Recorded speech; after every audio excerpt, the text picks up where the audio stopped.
मेरे प्यारे दोस्तों, मेरे जीवन में अनेक ऐसे महान पुरुष रहे हैं जिससे मैं प्रेरणा लेते हुए उनके पद चिन्हों पर चलने का प्रयास करता हूँ। ऐसे ही एक महान अमेरिकन थिंकर, फिलोसोफर, बहुत ही अत्यधिक विचारवान, बुद्धिमान, सर्वशक्तिमान व्यक्ति हुए जिन्होंने इतनी गहराई से जीवन को समझा। तो उनके कुछ विचार आपको बताते हैं।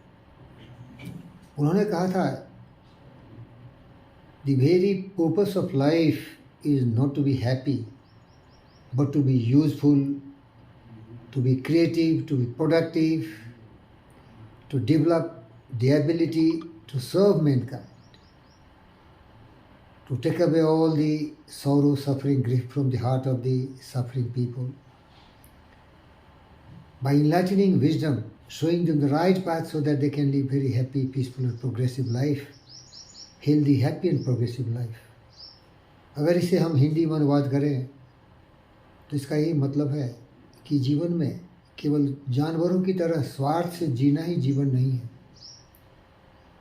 जीना उसका जीना है जो अपने गुण से, अपने धन संपत्ति से, अपने ज्ञान से दूसरों के जीवन में खुशियाँ लाते, सही रास्ता दिखाते हैं।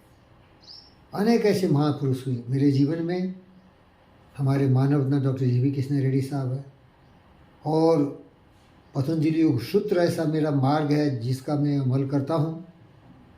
सबको करना चाहिए। यामा अहिंसा, सत्यास्त्या, ब्रह्मचर्य, परिग्रह, नियम, स्वच्छा, संतोषा, तपसा, स्वाध्याय, ईश्वरा, परिधाना, आसना जिससे कि आप शरीर से स्वस्थ हो सकते हैं, प्राणायाम, लाइफ वाइटल फोर्स, प्राणवायु जिससे आपके शरीर के हर जगहों पर तंतु कोश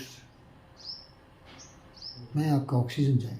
इसके बाद प्रत्याहार, बुरे विचारों को त्याग देना, धारणा, धारण करना यामा और नियमा को जो बता चुका, और फिर ध्यान लगाना उसको, उसी को मेडिटेशन कहते हैं। और जब इन सारे 7 चरणों को आप पालन करेंगे तो आपको प्राप्ति होगी समाधि। समाधि मीन्स ब्लिसफुल लाइफ, आनंदमय जीवन। तो इन ज्ञान को हम आपको एक बहुत ही सुंदर शब्दों में सुनाना चाहता हूँ। जिस तरह से मधुवन खुशबू देता है, सागर सावन देता है, इसी तरह से महापुरुषों का जीवन दूसरों के ज़िंदगी में रोशनी देने के लिए होती है, खुशियाँ देने के लिए होती है। हो सकता है कि आप बहुत बड़े व्यक्ति नहीं बने, बहुत बड़े धनवान एलोन मस्क की तरह नहीं हो, रतन टाटा जी के जैसे नहीं हो, अदानी अंबानी हिंदुस्तानी नहीं हो, लेकिन कुछ तो कर सकते हैं ना। सूरज नहीं बने तो क्या हुआ, एक जुगनू की तरह थोड़े तो रोशनी डाल सकते हैं, मोमबत्ती तो बन सकते हैं, प्यार तो सबों को दे सकते हैं। इसलिए तो मैं पंडित फकीर योगी बेंचो। हवा चलती है, सबों को ऑक्सीजन देती है। हजारों हजारों देश विदेशों में महापुरुषों ने अपनी ज़िंदगी की आहुति दे दी कि लोग अमन चैन से ज़िंदगी जी सकें, अपने दिल की धड़कनों को दूसरे से बांटते हैं। तो जीवन का अर्थ यही होता है कि जो दूसरों के लिए जीता हो। विवेकानंद ने भी कहा कि उसी का जीवन जीना है जो स्वार्थ के लिए नहीं, परमार्थ के लिए। और जब मैं इन सारी बातों का जिक्र करता हूँ तो याद रखना, मैं जीव जंतु पशु पक्षी मनुष्य, जीव जंतु पशु पक्षी मनुष्य, अंग्रेजी में कहेंगे birds, beasts, animal, plants and humans, सबों को उतना ही सम्मान करता हूँ, सबों की भावना का सम्मान करता हूँ। आप लोग भी प्रेरणा लीजिए, जीव जंतु के प्रति करुणा, दया, प्रेम का प्रभाव बढ़ाइए।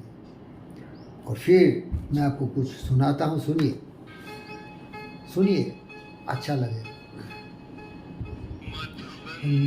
खुशबू देता है, सागर सावन देता है, जीना उसका जीना है, दोनों को जीवन देता है, मधुबन खुशबू देता है।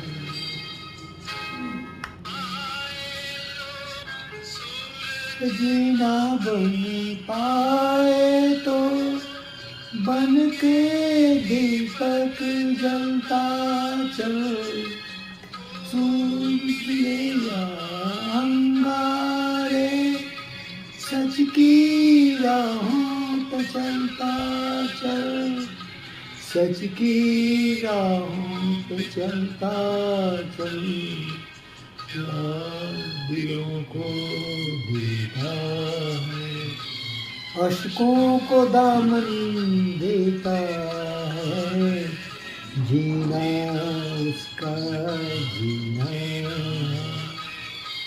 जो औरों को जीवन देता है, मधुबन खुशबू देता है।